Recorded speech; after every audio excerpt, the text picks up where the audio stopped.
Welcome to Run with Horses. My name is Norman, and my goal is to help you thrive as a follower of Jesus. The spiritual life is both incredibly simple and potentially the most difficult thing that you do. And today, my wife has joined me to share part of the difficulty in her life right now in her journey of following Jesus. So if you haven't heard before, we are in the United States, home from Japan, in part to take care of my mother-in-law, so Susan's mother. And it has been about a year so far, a little over a year that we've been here. And there have been lots of lessons along the way. So every once in a while, I like to have Susan come on and share kind of an update of the things that she's learning and how the journey's going. So big picture to start with. First, thank you for coming and sharing your journey. My pleasure. But first question I would have is just big picture. If you had just an overview, you're a year into this, what is your impression of the journey so far? It's really going pretty fast. I don't know, maybe it's just getting older and time goes by faster than when you were younger. But I don't know. I can't believe I've already been here a year. Yeah, that's true. It does seem like time has been really flying by. Mm-hmm. But so it's a new thing for both of us to be in this position because we've had 3 kids. So it's like caring for kids, but different. So how has that part of the journey been? Yeah, I was just thinking about that, how, I learned a lot of lessons as a parent of little kids because, I didn't think I had a temper or an anger problem before I had little kids. And then somehow that brought that out.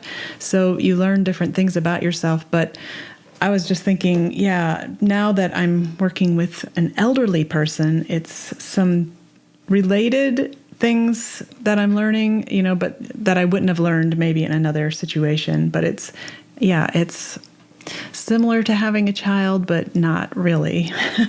So, the lessons to learn are different, but they're also challenging.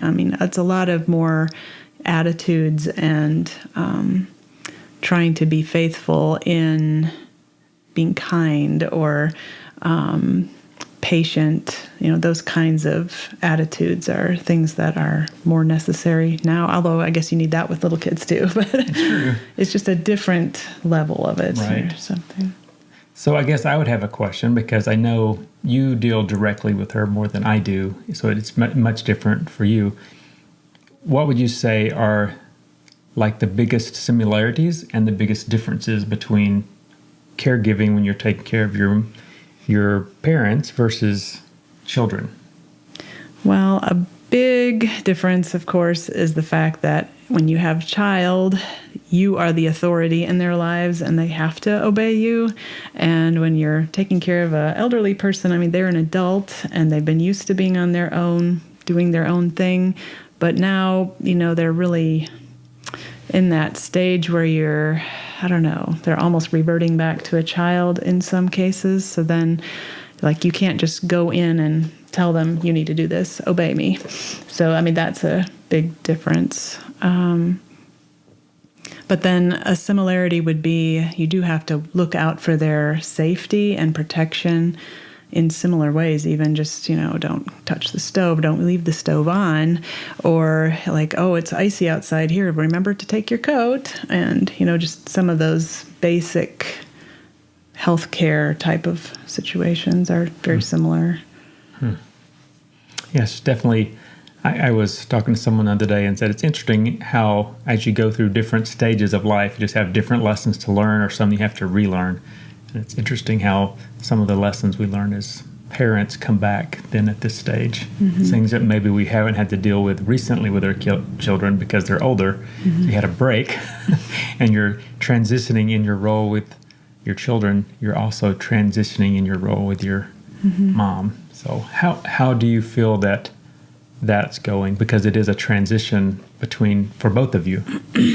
Yeah, some days are better than others, and I think sometimes the difficulty is in, my mom has certain expectations of how she thinks life should be together, and we had lived together, back 5 or 6 years ago when we were at home on furlough, and she lived with us. Well, now we're living with her, which is also a different dynamic.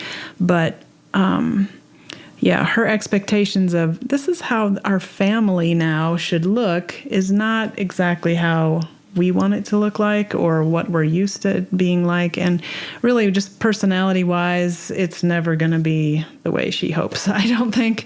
And maybe it's not how we will want it to be like either. But, it does take adjustment and compromise to a point, but also realizing that just because somebody has an expectation doesn't mean I have to fill it.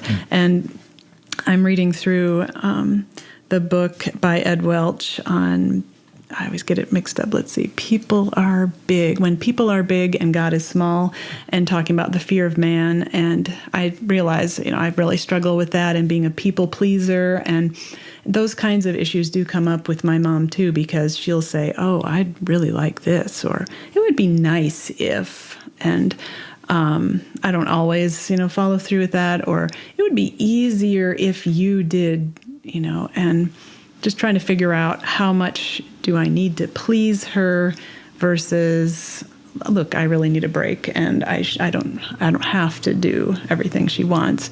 And one thing that I learned from a caregiving support group that I'd gone to was that my goal is to help my mom be healthy, not necessarily happy. And that's kind of freed me up a little bit from some of those expectations. Mm-hmm.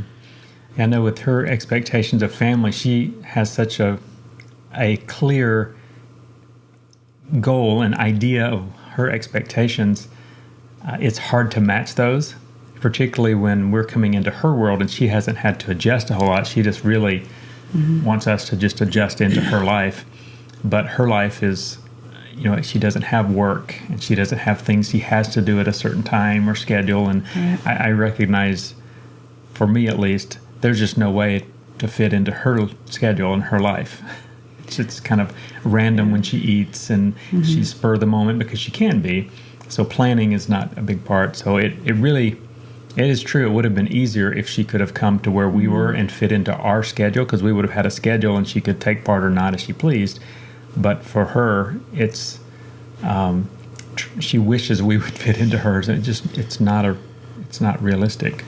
Well, and even like she wants to have fun with us, but her idea of fun and our idea of fun are just drastically different. Our personalities are just so opposite. So, I mean, you can do things that are fun for her, and that's okay. But really, there's some things that it's not fun for me or any of us. So sometimes we just grin and bear it. Right. Yeah. Well, I know it has been interesting to me because as we've started this journey and gone this far, we meet a lot of people who either have done this in the past or they are now. And I didn't realize how many people have had this experience, even briefly. And some people for years and years. I can't remember. I think the longest I've heard was over 10 years that somebody was caring for their parents, one of them. That's quite a commitment. That's a long time. And then a lot of people have for a period of months or a year or so before their parent went into a nursing home or died. But a lot of people have had varying levels of experience, so a lot of people can relate to where we are. I think that's been interesting to see, and kind of a neat, just like an instant fellowship to go, oh, I know what you're going through. Right. Yeah, I've been encouraged by that too. I'm part of the club, and it's a good club to belong to. Yep. Okay, so I invited you on partly to give a kind of a checkup. So now we're a year in, and always for us along the way, we're trying to learn what are the lessons that God has for us, and how is this experience going? So kind of, you can guide the time how you want, but you do want to hear the things that God is teaching you, but also the practical things you're learning, and just how this is shaping you as you go forward. Well, one thing that's exciting is just that my spiritual life is not stagnant. Just like I had to learn, to hold my temper in or figure out how to deal with anger when I had little kids, I do have to work on how can I be kind, over the long haul? How can I be gentle? And how can I work on my attitudes of frustrations or knowing how to deal with life now. And some of those things, it just forces me to reach out to God and say, help, and rely on His Spirit. And reading the Bible right now, I just see it through a caregiver's eyes. So different things are popping out at me, and that's really exciting too. And also, I've been here a year, and what was it, like 9 months in or 6 months in, my mom fell and broke her hip. And so that kind of took over. That was took precedence in my life for several months, just helping her recover from that. But so it's kind of been a work in progress, like how much should I be at home? How much should I have freedom to be out and finding some other ministries? And so that's been a trial and error type thing. I know when we had snow on the ground, I had to be careful not to be too committed at church on Sundays, because sometimes I'd have to drive my mom to her church and get to my church late. So there were those kind of things. We still have a child at home and things like that too. And you're traveling a lot, so it's like, how does this work, this life here? But recently, I've been able to start some women's ministries, or be part of a ministry with ladies at our church in our area. And that's been really exciting to me, because I feel like I have my little place of ministry there where, it's like the body of Christ. Nobody else is doing this exact thing. So I can see how God can use me in this area. And it doesn't take away a lot of my time from home, but it also has been pushing me to pray more and really be serious, and even fast some for the people that I'm working with. And I really pray that God would do a work in this place, these people, and even in this state, and just pray for new churches and people to get roused by the Spirit of God and do something and go forward. So that's been exciting to me. Yeah, one thing that was a recent lesson, I guess, and it's one I've had multiple times in my own life, but it's relating to anxiety, because my mom does deal with some anxiety over different issues and topics, and I wrote them all down, like one time, just all the stuff that she's got on her list and on her mind, and that she's constantly fretting about, really. And it's quite the long list, and recently it was the basement pipes. And we've all heard about it, because she talked about it a lot. Everybody she's calling, she's talking about the basement pipes and what to do about it. Do you know what to do about these pipes? And, and she's always kind of paranoid about, people ripping her off and taking advantage of her. And yeah, those are some concerns. And she's like researching online, what do you do about pipes? And so she went through this 2 or 3 weeks of just constant talking about this and worrying about it. And we've gotten a second opinion. And finally the guy said, well, it's not broke, so let's not fix it, kind of thing. And so it was like, whew, we're all done. I'm like, wow. So I had this conversation with her. I was like, now look, see, we fretted, we worried, and we did all this for 2 or 3 weeks. And, now we find out, these are the facts. And we could have just waited for the facts to come in, and then we could go from there. But so I was trying to say that we didn't really need to worry about that, although she did not agree with that, actually. She's like, well, I had to do all that stuff because just in case. And I was like, well, I learned a lesson from this. If you have something come up, wait till the facts come in at least, and before you need to. We never need to worry. And that verse, be anxious for nothing. And it made me think, anxiety is really impatience. And a lot of times, like, we want God to clarify now, what am I supposed to do? What's the problem? And actually, right after I, thought through all this stuff, like that same week, I had a health issue where the doctor's calling and saying, you need to come back and we need to check up on this again. So all right. It was just so obvious, like, I'm not going to worry about this. I don't have any facts. So let's just take it as it comes. And I still don't know the answer to that one, but I've had this lesson multiple times, so it's not a new one for me, but it was a perfect reminder for me. I don't need to worry about this. God's got it. And it seems like it's hard for us to really learn the lesson that you can always trust God and that you should trust Him. Whether the answer is good or bad, you still trust Him and deal with things as they come. But I don't know how many times, I know it's been true over and over again in my life, where there's something coming and the time you spend worrying about it and thinking about it and fretting over it is much worse than whatever thing that it is. Even if it's the worst case that you thought it was going to be, you've wasted so much energy and time and just focus that wasn't helpful. And in the end, didn't change anything or help anything. Right. But it seems like that's a common lesson to man that we struggle with, that God really wants us to trust him. And we just really struggle with that over and over again.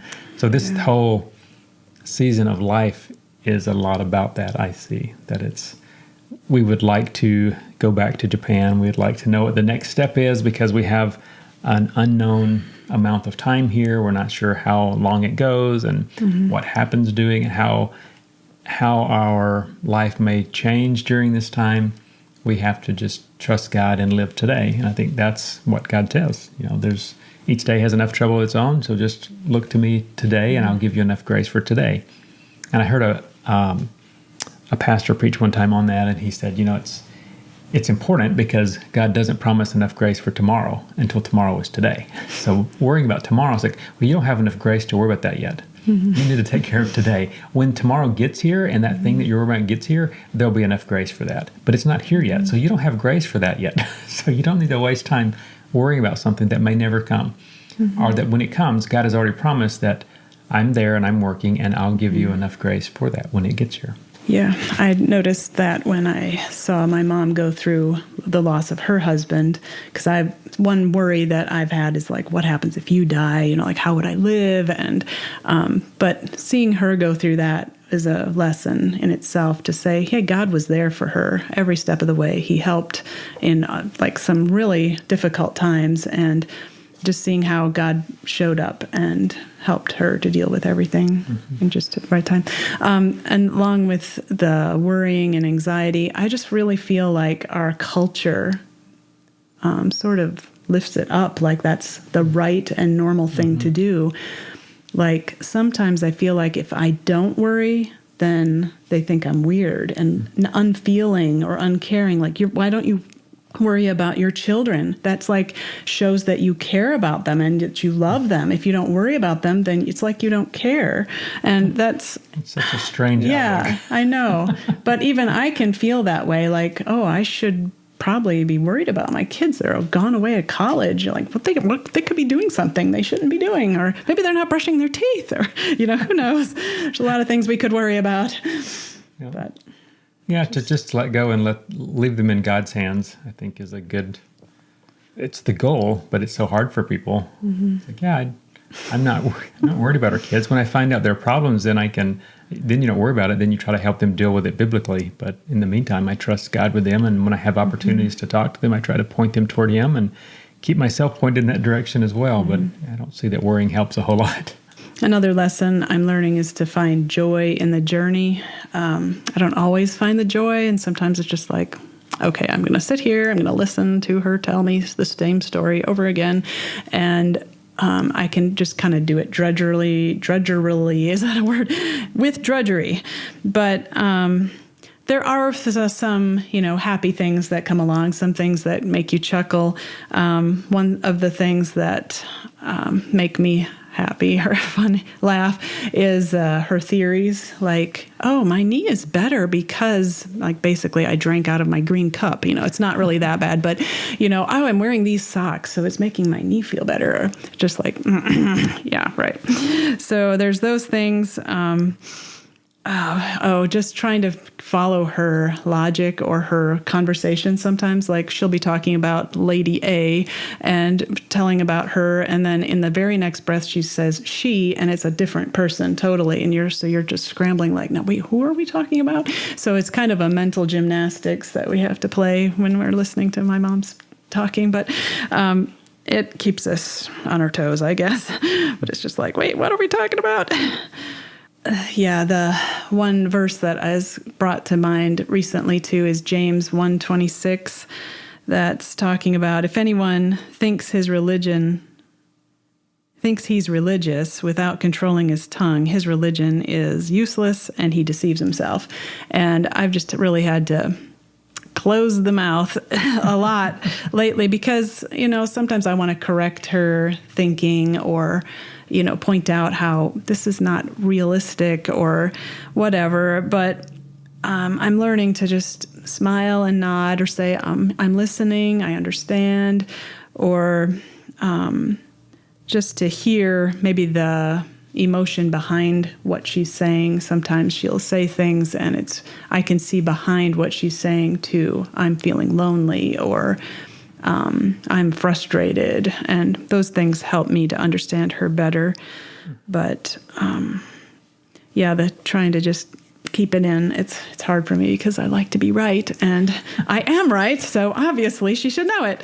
But it's not always helpful to point those things out, and it just can cause her to be upset. So it's not worth it.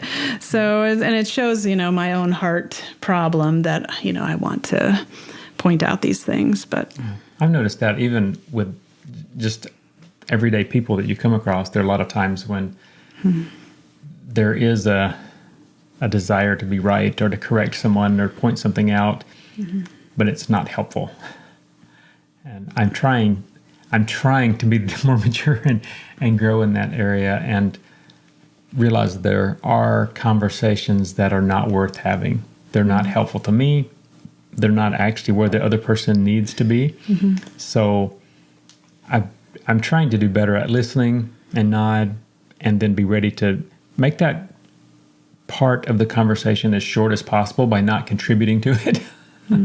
So that we can move on to something more important. Because a lot of times it seems like we can get wrapped up into conversations that just aren't important at all, just with anybody. And I know a lot of the arguments that people have in the workplace or in the church are about things that when you think about it.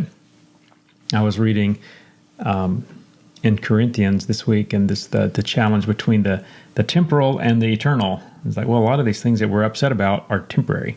They don't matter. Not only do they not matter in eternity, they don't matter 100 years from now. They don't matter 10 years from now. A lot of them don't matter next week. But we can get really bent out of shape about things like that they don't cost us any money, they don't cost us any time, it's not that important, but we're going to allow someone else's words to upset us. So I think that learning to bridle your tongue it's a hard thing for everybody. But part of it is having that eternal perspective of life. It's like, how can I speak what's edifying? And this conversation is just not. So I'm going to bow out. I'm trying to do that more consistently, but that's hard too. There's a verse in Psalms 94, verse 19. It says, when I'm filled with cares, your comfort brings me joy. That's been very encouraging to me. Sometimes I'm filled with cares, or my mom is filled with cares, and that equally spills over onto me. But just remember that God is there, and His comfort does bring me joy. Sorry, I guess that didn't really totally segue out of that one, but no, but that's true.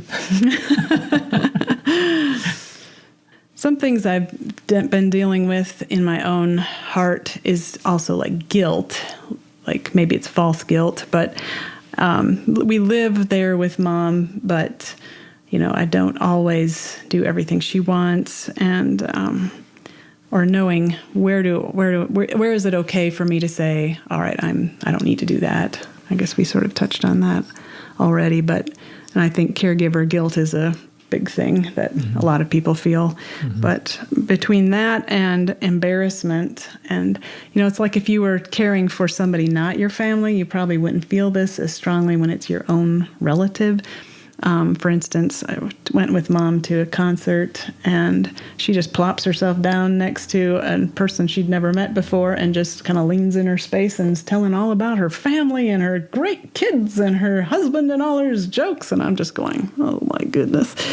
And part of that is our personalities, again, are so different. It's just like, how do you deal with the embarrassment issue?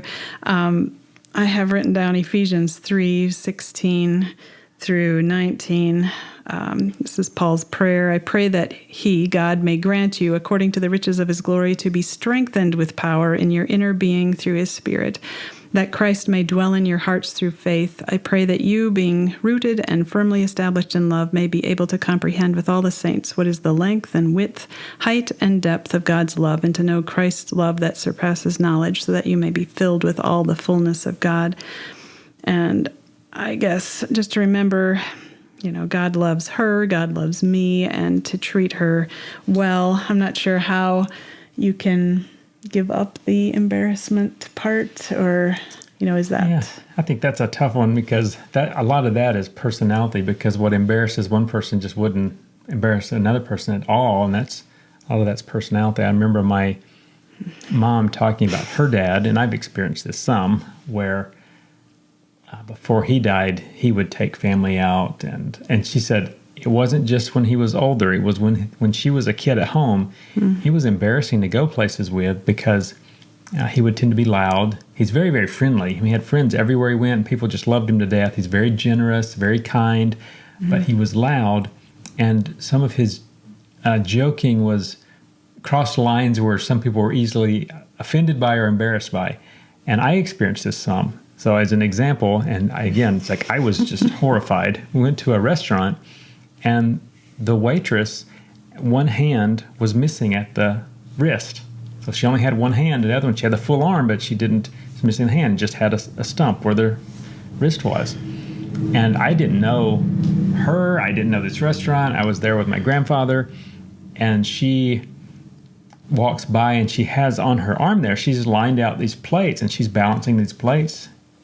And I was thinking, it's amazing, but I'm not going to say anything, right?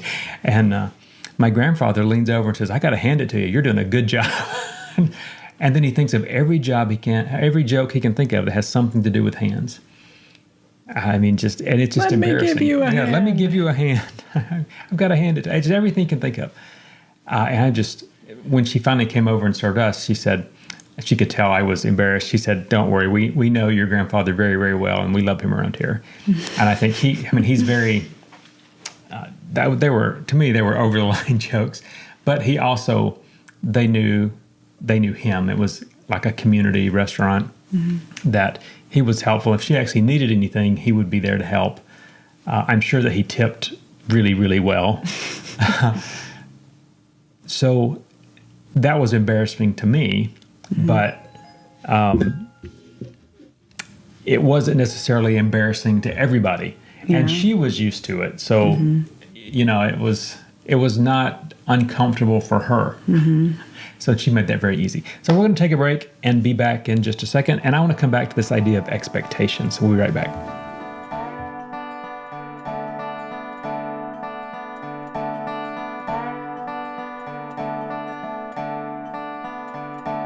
Okay, welcome back. I did want to come back to this idea of expectations as we think not just about your mom, although I want to hear some more about that. I mean, that's one of the things that a lot of us struggle with. We have, as we pursue Jesus ourselves, we kind of develop an expectation of this is what our life should look like, and we try to understand what God expects from me, and then that clashes with other people's expectations, or even worse, with our perceptions of their expectations, which are not really based on anything other than our observations and guesses about what maybe they're thinking. And that it ends up being a jumbled mess between our expectations, genuine biblical expectations, and our perception of somebody else's expectations and their actual expectations as they're expressed. Right. And that can be like a minefield to walk through. And I think that's some of what you're talking about when you talk about your mom and her expectations for how she would like her family to run. And I would say part of the issue there is she sees us being here as joining her family, and really that's not quite what's happening. But that's not the way she sees it. So she has different expectations. And we had an idea of what it would look like and how we could help when we came back. So we had expectations. But then we actually, before God, have certain expectations to be a certain kind of person and to put Him first, even above mom and other things. So there's always, it's just like a train wreck sometimes, I think. So I guess that's what I wanted to come back to is how are you doing at navigating that? Because I know that is one of the struggles, is she has expectations, and then you have at least thoughts about what you think expectations should be and what hers might be, and just how are you navigating that? Yeah, I mean, she doesn't always bring it up, so sometimes I just forget about what her expectations are, but sometimes I just try to see, what is it that she really wants or values, and sometimes I just let it go in one ear and out the other because I can't deal with it right now. It's interesting, I just told another person this week who has little kids at home, and I suppose I should consider it the same idea for now, but when my kids were little, I had to, and it was just like life was getting too crazy, I came across Matthew 11, I think it's like 28 through 30 or something like that, about, Jesus says, "Take my yoke upon you, learn of me, for I'm meek and lowly of heart, and you will find rest for your souls. Take my yoke upon you." And because my yoke is easy and my burden is light. And so often I would feel like my burden is not easy and it's definitely not light. And so then it made me think, like, whose burden is this? Am I putting something on myself that God never intended? Or is this somebody else putting some burden on me that is not meant for me? So that I probably need to go back to that same concept that, what burden does Jesus expect from me? That's the main one. And he's my judge, not anybody else. And try to figure out from that standpoint. Mm-hmm. Yeah, I know that can be difficult, particularly when you have someone that's verbal and that you have a long relationship with, but it's changing. Because there's a point as we all grow older where we don't have the ability to have control or responsibility anymore, and it's really hard to give that up. And I think a lot of people, as they get older, that is one of the struggles that you hear about. And how do you navigate that if you're one that's helping that person? Mm-hmm. And that can be difficult. Right, to be encouraging and, help them be independent as long as possible. But, yeah, sometimes you have to step in too. And it's knowing when to do that is kind of tricky, but... Yeah, I think one of the issues with caregiving is I've kind of now experiencing a little bit and observing and talking to different people. There's a struggle between you've left home, so you're independent, but you come back and your parent, when you come back, kind of expects a certain amount of dependence again or authority in your life that they haven't had for maybe 40 years or 50 years. Right. But because you're back, and in their mind, it's kind of like, oh, it's my high schooler's back or my junior high kid is back. And they revert back to that era of relationship, but that era is long gone. Yep. But they can't adjust. I think it gets harder to adjust as you get older to a lot of things. And that's one of those things because you had such a good memories and history, and that's part of your relationship. And then particularly if you're gone, like a lot of people these days, and like we were for years and years, we just were completely gone. So there wasn't a slow change of relationship. It was you were there full time and then you're gone and then now you're back. And the only thing to remember is before you left. And that's the relationship that's reverted back to. But it's not possible. Now you have a family and children and a husband. And, I can see how from her side, from any of the not the caregiver side, but from the person being cared for side, that it can be difficult because you don't have an anchor really for the relationship anymore. Yeah, it's interesting. Just even today, I was telling about the daffodils outside and like there are too many and we need to separate them. And she's like, oh, I didn't know you knew about daffodils. How did you learn about that? I was like, well, I've lived for 50 some years. I think I've come across a few things, but yeah, I think she just doesn't think that I've been around that long. But yeah, this is also another opportunity to practice humility because, she's like following up on me, like, make sure you tell me when you get to this certain place. I'm like, well, I haven't called you for, how many years, but now that you know that I'm going, I guess now you care about that, or you want to know. Or, having somebody always hovering over my shoulder saying, this is how you cook, or this is how you should do the laundry. And it's like humility. Yes. Okay. Thank you. I'm so happy that you could point these things out to me since I don't know what I'm doing. But it is, I suppose I do understand too, because I've had interns in my house and sometimes they don't treat my appliances the same way that I do. So, you have a little more stake in it because you bought the stuff. So you want to make sure it's well taken care of, Anyway, anything else to say on expectations? That's good. That we just struggle with expectations. Yeah. I know I'm struggling now with I just try not to have any expectations for the future, I guess, because we have no way of knowing anything. So, if somebody asks about next year, planning something, said, well, we can plan whatever we want to, but I have no idea what next year will hold. And even to the point, normally, I've always planned out and kind of have some idea of what direction we're aiming for. It's like, I'm not even aiming for something next year. It's like I have no idea. So to put expectations on hold, in some respects, it's challenging. And this kind of leads into some other things I've been reading about in my daily Bible reading. I've just been reading through Genesis, and how many times you read Joseph and the story about his, being sold into slavery and stuff. But this time around, I'm looking at it from a caregiver's standpoint, and there's several lessons that came out to me. In Genesis 39, verse 21, it says that the Lord was with Joseph and extended kindness to him, even though he was unjustly put into prison. And I was just thinking about that. We both have a little less freedom right now, and we've left our home. We are living someplace else, and we've come here where life isn't always up to me. And yet through this time, God has been showing us kindnesses too. Even small things like, I don't know if you can see this, but these pair of shoes.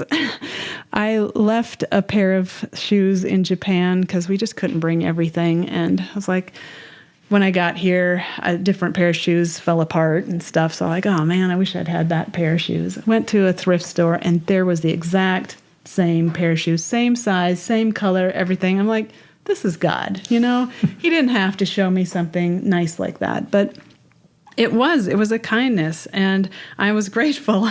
And other things are like we can get a weekend away sometimes, or I found a Christian online caregivers group that meets once a month. Those are kindnesses, and just even meeting another caregiver and being able to compare stories or talk about that. It's to knowing that God is on this journey with us, and He was on that journey with Joseph too. And that's a great reminder that God is working too. Then later in Joseph's life, in chapter 41, Joseph, got out of prison, and the Pharaoh gives him a wife, and he has 2 sons. And the names that he gave them are kind of relevant to caregiving as well. Manasseh was the first one, and it means forget. And Joseph said, God has made me forget all of my hardship and my whole family. And really, our trials are only a little blip in this life, and it's only in this life. And one day we will also forget any hardship we faced here, and there is an end in sight, and it's a glorious one. So that was Manasseh. And then his second son was named Ephraim, which means fruitful. And Joseph said, God has made me fruitful in the land of my affliction. And this can be true for me too. God's brought us here, allowed us to face a variety of trials and blessings. But in the midst of them all, I can reflect on God's glory and touch the lives of those around me and bear fruit for Him for eternity. And been able to share some of my journey with our daughter and our kids too, and other people in our church and things. So I thought that was kind of cool too, because even though we are here, we can still be fruitful. Moving on to Genesis chapter 40. I guess we're going backwards. When Joseph was in prison, I mean, it's something you just said, like you can't plan for next year. He was in there at least 2 years, and like he didn't know when the end would be. We can read the story and we know, he was in there for this long. But it's when you don't have any idea when that end is going to be. I think that brings a lot of anxiety in people's lives to not know how long is this going to last. And Joseph was falsely accused, and sometimes caregivers are falsely accused as well, maybe by the older person that they're trying to help. And even Joseph kind of missed his former life. He told the butler, he's like, hey, when you get out of here, not the butler, the cupbearer, there we go. It's like, when you get out of here, tell the Pharaoh about me because I want to get out of here. I was falsely accused and kidnapped. And, but God gave Joseph success too. And it's not necessarily the success that other people recognize as success. And for me, maybe success is learning to be humble, to be gentle, to have Christ-like attitudes, and to control my tongue, and just to glorify God where I am. There's a verse in Colossians that says, joyfully giving thanks to the Father. And just like we can see in Joseph's life, God had a plan, and he was working. Joseph probably didn't see that when he was in prison, but even we can see glimpses of God's plan in moving us here. Some of those things might be the fact that we're here next to our college kids. We're in the same time zone and we can help out more. That is a blessing. Yeah, we're in the same country. Yeah, and to have all the Christian fellowship at church, that has been such a uplifting experience, and having ministry with these ladies, and just to see what your ministry is able to be here, and interacting with different pastors and trying to cast the vision of church growth and planting. And then another lesson from Joseph, Genesis 42. That one was the parents' favoritism for one kid over the other. I mean, some elderly people might prefer one child over another. I haven't really experienced that one, but I want to finish with Genesis 45:8 that says, Joseph said to his brothers, it wasn't you who sent me here, but God. And I was kind of, every once in a while, I second guess, like, all right, were we really supposed to come here? Maybe we should have stayed back in Japan. Was it just my choice, or should I have prayed more, or whatever? But I do feel like God has led here, and I know we've talked about it and prayed about it a lot, and talked to other people as well, and just to know that God could have stopped us or redirected us if he had wanted to, but he has brought us here, and there's a purpose and a reason, and God's at work, so I don't need to doubt him. Yeah, it's just always interesting that you have those doubts, because I just don't have any of those doubts that it was the right time and the right thing, and particularly when she fell and broke her hip. I mean, just the timing of that. You had just finished your CNA, and if we hadn't been here and she fell, how many days might it have been before somebody found her? It just was, to me, clearly the right time. But then also the fact that God continues to teach us lessons here and give open doors for ministry, for both of us. So you have been doing the work with the ladies at church and have that space to do that for a little while. I think there was a need for that, and that's really cool that you're able to do that while you're serving your mom, and then also to be here with our kids and help them in this transition, because that wasn't something that was on our radar as even a possibility. It's going to send your kids off and pray, say, God, they're in your hands, but we've been able to give them a little better start because of this.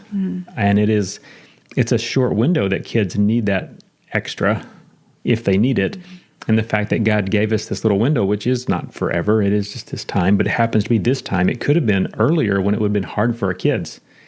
You know, if we would have had to come back 5 years ago and all our kids were at home, that would have been a lot harder. So the timing, it just seemed like everything in it God has worked out. And then the way that God has worked to give me open doors for ministry in Wisconsin and the Midwest. So I'm fully convinced. And even as I look at the lessons God's teaching me, I had an email yesterday from somebody, and they were saying they're looking forward to seeing how God uses the lessons He's teaching me in the next season in Japan or wherever God takes me. And so that's part of the reality, that the lessons we learn now are preparation for the next thing. And what is the next thing? Well, that we don't know, but we do know that God does, and He's preparing us for that now, in the same way that the lessons of the past 20 years in Japan were part of preparing us for this. Right. So to me, it's just kind of neat. And that's part of why, going back to what we talked about earlier, the need to trust God and the fact that we can, because we only see a little sliver of time, and we only see part of what's going on in that time. And God sees it all, and He's prepared us for that sliver of time, and He also knows what comes next. So we can trust Him in that sliver, and we don't have to worry about the one that comes after. But that's frequently hard for us to do. we want to guess what comes next and how long is this going to last, but God knows that He's working. I think that should give us a great comfort and joy that God prepared me for this. And I think, go back to Esther, and as Mordecai told her, if God prepared you for such a time as this, I think God prepared us for this time. And then sometime in the future, we're going to be sitting there and we're going to go, hey, God prepared us for this. And right now, the things that we're going through are part of that preparation. And I think we'll recognize that more then than we do now. But the struggle is to be faithful today with what and where God has called us. Yeah, and Ephesians 2:10, I keep going back to, that God has beforehand prepared these good works for us. So that is a good encouragement as well. Yep. Yeah, it is comforting to know that the things that we're attempting and trying to do that are those good works, that God prepared them, and that He is the one that gives us strength and the guidance in doing that. And then He is the one that is working out the fruit that comes from that too. So it should lead us to great comfort and to be able to have the joy in the life of thanksgiving that Paul talks about. But for some reason, we tend to focus on the things that we don't have any control over, and we wish were different. It takes all of our mental energy instead of focusing on God and the fact that He is in control and is doing something, and that we can trust Him. So it's a year down the road, and we have all these lessons and kind of little trials and little joys too along the way. I mean, I think one of the things that I'm thankful for is that we're able to come back and have this time when, our kids are able to build a little bit of a relationship with their grandmother, and you're able to have this time with her again. So there's lots of good too, even though we may find things to complain about. There's good there too. But as you look forward then, based on where you stand today, what do you think are the challenges of the next steps, or are there lessons that you see that I need to learn this lesson that will help me going forward, even in this time?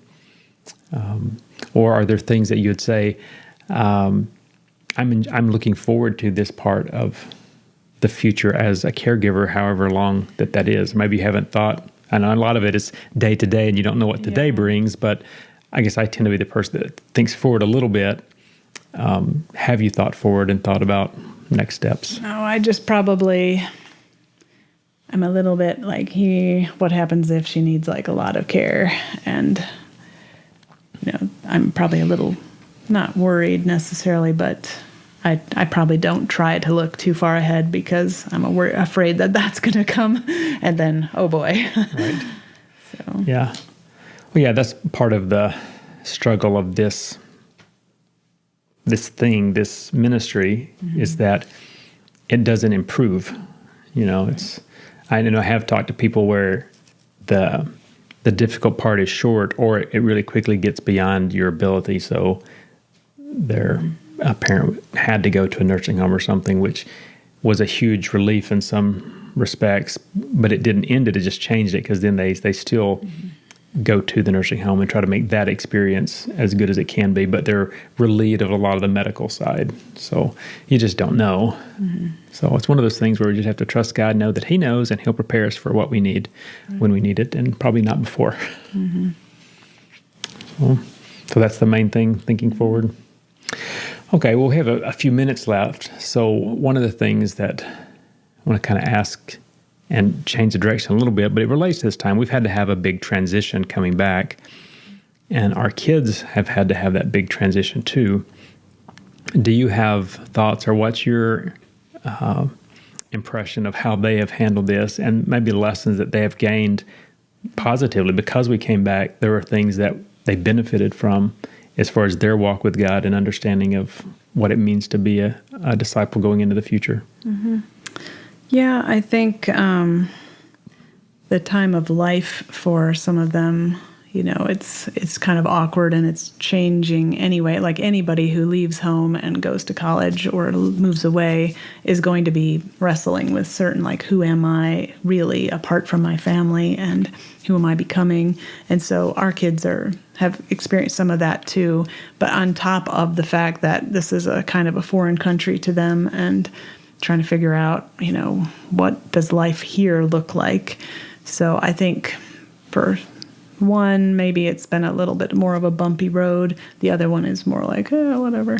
And for one who's the shyest, I think it's probably been good to come here, because at least language is not a drawback or a hindrance. And then having some people in the church that have reached out, it's been good. So I don't know. It's all work in progress. Everybody's having to deal with the adjustments and figuring out life here. Yeah, one of the things that I'm glad they've got to experience, and coming back in this way allowed us to be part of it, was coming back and being part of a larger church family, because we've had such a small group in Japan for so long with no people their age, and a lot of things that just weren't going on because it's essentially a small group. All the churches in Japan are essentially small groups. So to be able to come back and be part of a larger church family, I think has been good for all of them. And I know that it's been a challenge in some ways for some of them, because you come in and you have a decent sized church in the States. It's more Christians than maybe you've been around ever. Other than our furloughs, where you're just kind of passing through, but to go week after week and realize that, hey, all of these people belong here. I think that's a neat thing for them to see. It helps them see the body of Christ is bigger than maybe we see in Japan. And that's one of the things, just as a missionary and having been in Japan, you wish that all of the Christians in all these countries around the world who are really in countries where it's difficult and there are not many Christians, you wish they could see that. Wish they had that experience to get together with a large group of other believers and realize, hey, I'm part of this bigger body of Christ, and it's beautiful. It's diverse. They're not all like me. I'm not alone, and I'm glad that our kids have had that opportunity, even though there's some navigating, figuring out how do I fit in the church in this culture, which is different than the church in the culture that I grew up in. Still a lot of value in that. So have you had a lot of changes, and what lessons are you learning? Or is it now that you only have a few minutes left? Well, that's what I talk about all the time. Lessons okay. I'm learning on here and challenging. A lot of it, because I tend not to internalize a lot of things. I'm not thinking about personal, but thinking about ministry and how's ministry changed and what are the challenges. And I refer a lot to the difference between Japan and America as far as the church culture and the challenges to be a disciple and make disciples. But it is like the same thing we're talking about, to learn, again, be reminded that we have to trust God.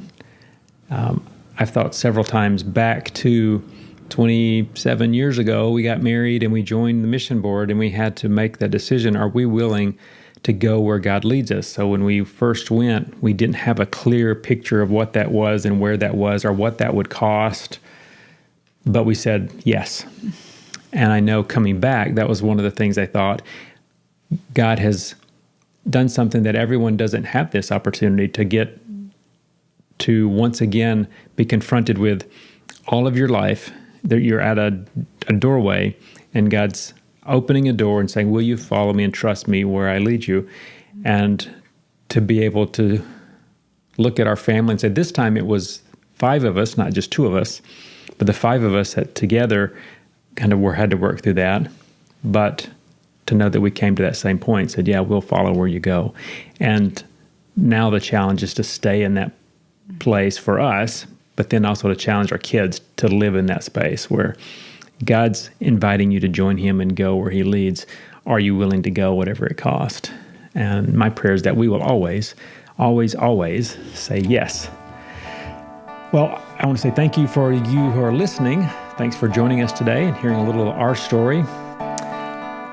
I do encourage you to stop and say a prayer for caregivers around the world. There are a lot of people who are having to do things like this. It is not easy. It is a challenge. Pray for them. I'd love to hear from you. Write me at norman@runwithhorses.net. You can leave a comment on the Run with Horses podcast Facebook page. You can leave a note for Susan there as well. Take the time today and thank God for the work that he's doing in your life and in your church. And never, never, never stop running.